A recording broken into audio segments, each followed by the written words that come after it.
പ്രിയമുള്ളവരെ, നമ്മൾ ഫിഷിംഗ് ബോട്ടിലെ സ്റ്റോറിലെ കാഴ്ചകളാണിത്. മീൻ എങ്ങനെയാണ് ഐസ് ചെയ്യുന്നത്, എങ്ങനെയാണ് ഇവിടെ മീൻ കിടക്കുന്നതെന്നാണ് ഈ വീഡിയോ കൊണ്ട് ഉദ്ദേശിക്കുന്നത്.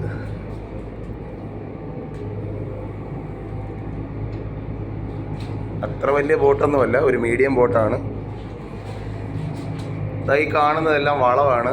ഇത് കിലോയ്ക്ക് ഒരു 20, 15, 18 രൂപയ്ക്ക് നമ്മൾ കൊടുക്കുന്ന മീനാണ്. ഇതിനകത്ത് എല്ലാ മീനിൻ്റെയും ചെറിയ ചെറിയ മീനുകളാണ്. ഇത് കണവയാണ്, ഒക്ടോപ്പസ്, ഒട്ടുകണവ എന്നാണ് ഇവിടെ കൊല്ലത്ത് പറയുന്നത്.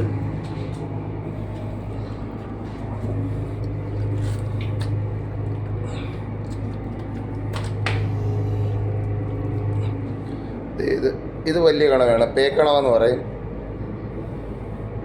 ഏകദേശം ഒരു 1 കിലോയ്ക്ക് മേളിൽ വെയിറ്റ് ഉണ്ടാവും.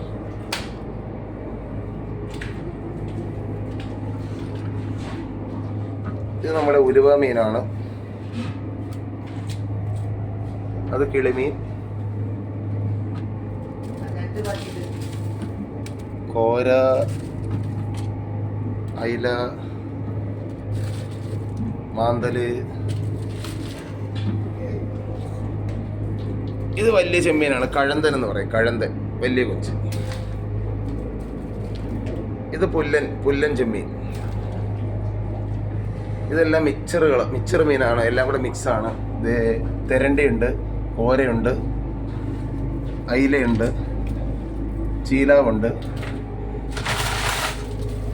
ഇത് കിളിമീൻ. ഇതാണ് നമ്മുടെ കൂന്തൽ, വെള്ളക്കണവ, സ്കുഡ് എന്ന് പറയുന്ന സാധനം.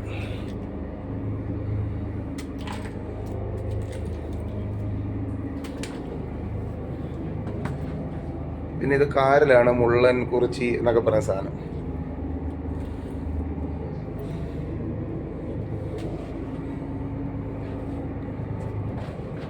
ഇത് നമ്മുടെ ഞണ്ടാണ്. അത്യാവശ്യം എല്ലാം ചത്തിട്ടുണ്ടല്ലേ, കയ്യിൽ കടി കിട്ടിയേനെ.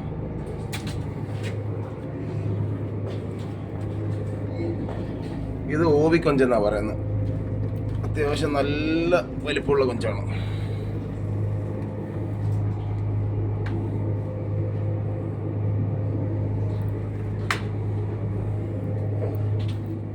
ഇതാണ് നമ്മുടെ ഐസ് വയ്ക്കുന്ന കള്ളിയാണ്. ഇവിടെ നിന്ന് ഐസ് ഈ ഷവലിന് കുത്തിപ്പൊടിച്ചിട്ടാണ് നമ്മൾ ഐസ് ചെയ്യുന്നത്. ഇത് കണവ ചാകാൻ വേണ്ടി ഐസിൻ്റെ അടുത്ത് വെച്ചാണ്. കാരണം ലൈവായിട്ട് കിട്ടുന്ന കണവ ജീവനെ ഐസ് ചെയ്താൽ അതിന് ചുമന്ന കളറായി പോകും. അപ്പോൾ ഇത് ചത്തതിന് ശേഷം ഐസ് ചെയ്താൽ ഈ വെള്ള കളറിൽ ഇരിക്കും.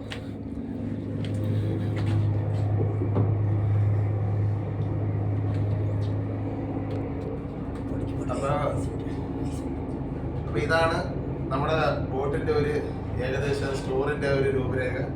അപ്പോൾ ഇതാണ് നമ്മളിവിടെ ചെയ്യുന്ന ജോലി. എടുക്കോ, അത്യാവശ്യം നല്ല വലിയ ചെമ്മീനൊക്കെയാണ് കേട്ടോ. പക്ഷെ ഒരുപാടില്ല, വളരെ ചെറിയ ക്വാണ്ടിറ്റി ഉള്ളു പീസാണോ. പിന്നെ നമുക്ക് ഐസ് പൊടിക്കാം. ഐസ്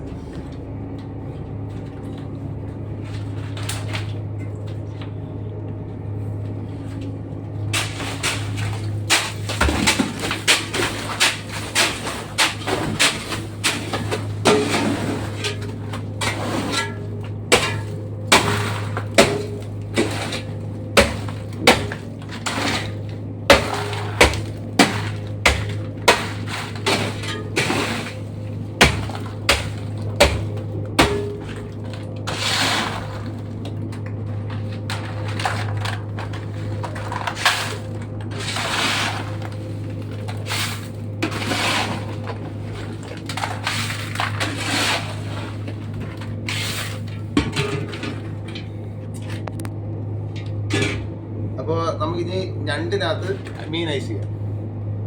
അല്ല, തെറ്റിപ്പോയി, ഞണ്ട് ഐസ് ചെയ്യാം.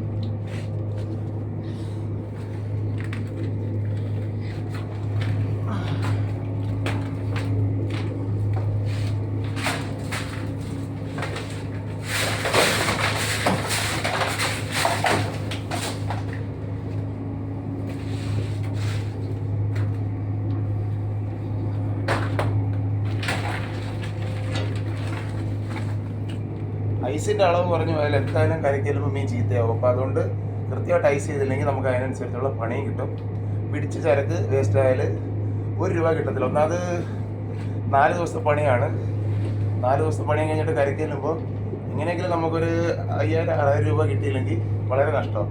കാരണം 4 ദിവസം മെനക്കെട്ട് കടലിൽ കിടക്കുന്നതാണ്. അതായത് കരയ്ക്ക് പോവില്ല, ഇവിടെ തന്നെ ആങ്കർ ചെയ്ത് ഈ കാറ്റത്ത് കടലിൽ തന്നെ നമ്മൾ ജോലി ചെയ്യണം.